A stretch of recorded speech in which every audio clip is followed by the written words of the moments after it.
যদি ভাৰত আৰু পাকিস্তানৰ মাজত সঁচাকৈয়ে যুদ্ধ হয়, কোন জিকিব আপুনি জানেনে? পেহেলগামৰ টেৰৰিষ্ট এটেকৰ পিছত ভাৰত চৰকাৰে পাকিস্তানৰ বিৰুদ্ধে কি কৰাৰ চিন্তা কৰিছে, তাৰ বিষয়ে আপুনি কিবা জানেনে?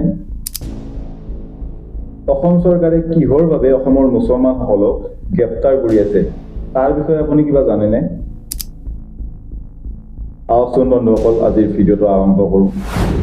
নমস্কাৰ, স্বাগতম জনাইছোঁ ডিস্কভাৰী চুইচ ৰাকেশৰ আন এক ভিডিঅ'লৈ।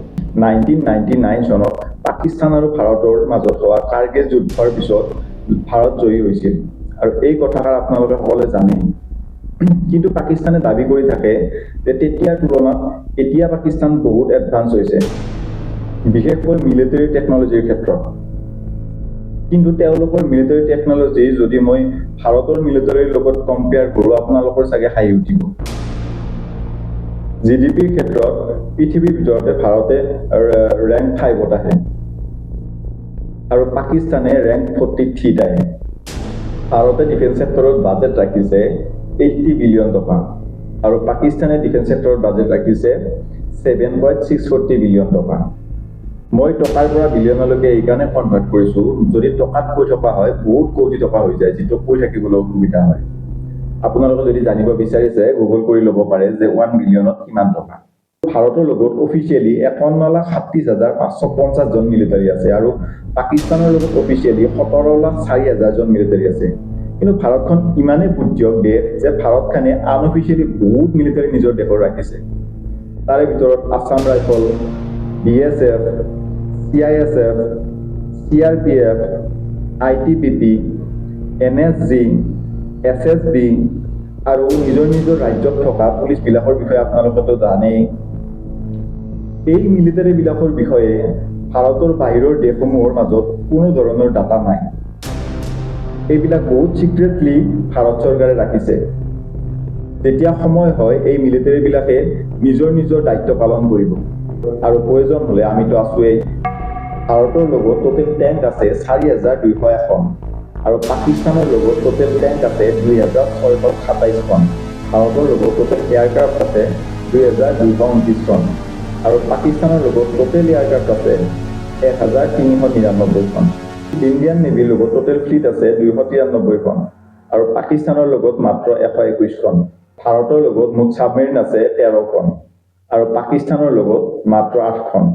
পৃথিৱীৰ ভিতৰত ভাৰতৰ মিলিটাৰী ৰেংকিং হৈছে 4, আৰু পাকিস্তানৰ মিলিটাৰী ৰেংকিং হৈছে 12। ভাৰতৰ লগত যুদ্ধৰ বাবে 869খন হেলিকপ্টাৰ আছে, আৰু পাকিস্তানৰ লগত 352খন হেলিকপ্টাৰ আছে। ভাৰতৰ লগত 2খন এয়াৰক্ৰাফ্ট কেৰিয়াৰ আছে, কিন্তু পাকিস্তানৰ লগত এখনো নাই। ভাৰতৰ লগত 702খন ৰকেট লঞ্চাৰ আছে, আৰু পাকিস্তানৰ লগত 602খন ৰকেট লঞ্চাৰ আছে।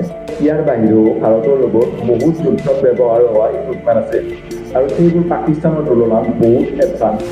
যদি ভাৰত আৰু পাকিস্তানৰ মাজত সঁচাকৈয়ে যুদ্ধ হয় আৰু সেই যুদ্ধত পাকিস্তানক চীন বা বাংলাদেশে সহায় কৰে, তেতিয়াহ'লে ভাৰতক সহায় কৰিবলৈও ইজৰাইল, ৰাছিয়া, আমেৰিকা, তুৰ্কী, কানাডা, ছিংগাপুৰ, ভূটান আৰু ইয়াৰ বাহিৰেও বহুত দেশ আছে যোনে কৈছে প্ৰয়োজন হ'লে তেওঁলোকে ভাৰতক সহায় কৰিব। যিহেতু যুদ্ধ হ'লে যিকোনো দেশ এখনৰ ইকনমি বহুত তললৈকে গুচি যায়, আৰু সেইকাৰণে প্ৰত্যেকখন দেশে যুদ্ধ নোহোৱাটো বিচাৰে। কিন্তু পাকিস্তানে ভাৰতৰ পেহেলগামত যিটো ঘটনা সংঘটিত কৰিলে, ইয়াৰ উত্তৰ ভাৰতে পাকিস্তানক দিয়াৰ খুবেই প্ৰয়োজন আছে। ইতিমধ্যে ভাৰত চৰকাৰে ইণ্ডিয়ান নেভিৰ জাহাজ আৰব সাগৰৰ মাজেৰে পাকিস্তানৰ অভিমুখে পঠাই দিছে, আৰু একমাত্ৰ ভাৰত চৰকাৰেহে জানে যে পাকিস্তানক লৈ পেলাই ভাৰত চৰকাৰে কি প্লেনিং কৰি আছে। শুনিব পোৱা মতে পাকিস্তানৰ বহুত ডাঙৰ ডাঙৰ অফিচাৰ নিজৰ পৰিয়ালক লৈ পেলাই পাকিস্তান এৰি পলাইছে। ইতিমধ্যে ইণ্ডিয়ান আৰ্মীয়ে পাকিস্তানত গৈ পেলাই পাকিস্তানৰ 10জনৰো অধিক সৈনিকক গুলীয়াই হত্যা কৰিছে। এইফালে আৰু পাকিস্তানৰ সাধাৰণ নাগৰিকৰ টোপনি নোহোৱা হৈ গৈছে। এফালে ভাৰত চৰকাৰে পানী বন্ধ কৰি দিলে, আনফালে ক'ৰবাত এয়াৰপৰ্টত, পাকিস্তানৰ এয়াৰপৰ্টত ব্লাষ্ট হৈ পেলাই কিবা জ্বলি যাওঁতে ভাৰতে আক্ৰমণ কৰা বুলি সাধাৰণ নাগৰিকে হাহাকাৰ লগাইছে। মুঠতে পাকিস্তানৰ সাধাৰণ নাগৰিকৰ ভাৰতৰ ভয়ত দিন ৰাত নোহোৱা হৈ গৈছে। এইফালে আৰু অসম চৰকাৰে সাধাৰণ নাগৰিকক দেশদ্ৰোহী পৰিচয় দি পেলাই গ্ৰেপ্তাৰ কৰি আছে। কিন্তু আচৰিতভাৱে এই গ্ৰেপ্তাৰ হোৱা লোকবিলাক গোটেইবিলাক মুছলমান। আপুনি কি ভাবিছে? তেওঁলোক মুছলমান বাবে তেওঁলোকক গ্ৰেপ্তাৰ কৰিছে? নহয়। তেওঁলোকে সংবিধানত থকা মৌলিক কৰ্তব্যৰ অপমান কৰিছে। সংবিধানত লিখা আছে যে প্ৰত্যেকজন ভাৰতীয়ই ভাৰতক ভাল পাব লাগিব, ভাৰতক সন্মান কৰিব লাগিব।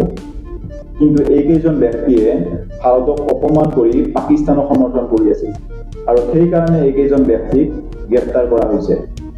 হিন্দু মুছলমান ভাই ভাই বছৰৰ এদিনেই নেকি? বছৰৰ অইন দিনত হিন্দু মুছলমান ভাই ভাই নহয় নেকি? পেহেলগামত এই হিন্দুবিলাকক হত্যা কৰাই কিহৰ বাবে পাকিস্তানক এই মুছলমান কেইজনে সমৰ্থন কৰিবলগীয়া হ'ল? এইখিনি সময়ত প্ৰত্যেকজন ভাৰতীয়ই ভাৰত চৰকাৰৰ সমৰ্থন কৰাৰ আৰু পাকিস্তানৰ বিৰোধিতা কৰাৰ খুবেই প্ৰয়োজন আছে। বাৰু, পেহেলগামৰ এই টেৰৰিষ্ট এটেকৰ পিছত পাকিস্তানৰ কি অৱস্থা হয় তাক চাই আমি নিশ্চয় হাঁহিম। বন্ধুসকল, ইমানখিনি আছিল আজিৰ ভিডিঅ'টো। ভিডিঅ'টো যদি এতিয়ালৈকে চাইছে প্লিজ এবাৰ শ্বেয়াৰ কৰি দিব আৰু কমেণ্ট বক্সত কেনে পালে জনাবলৈ নাপাহৰিব।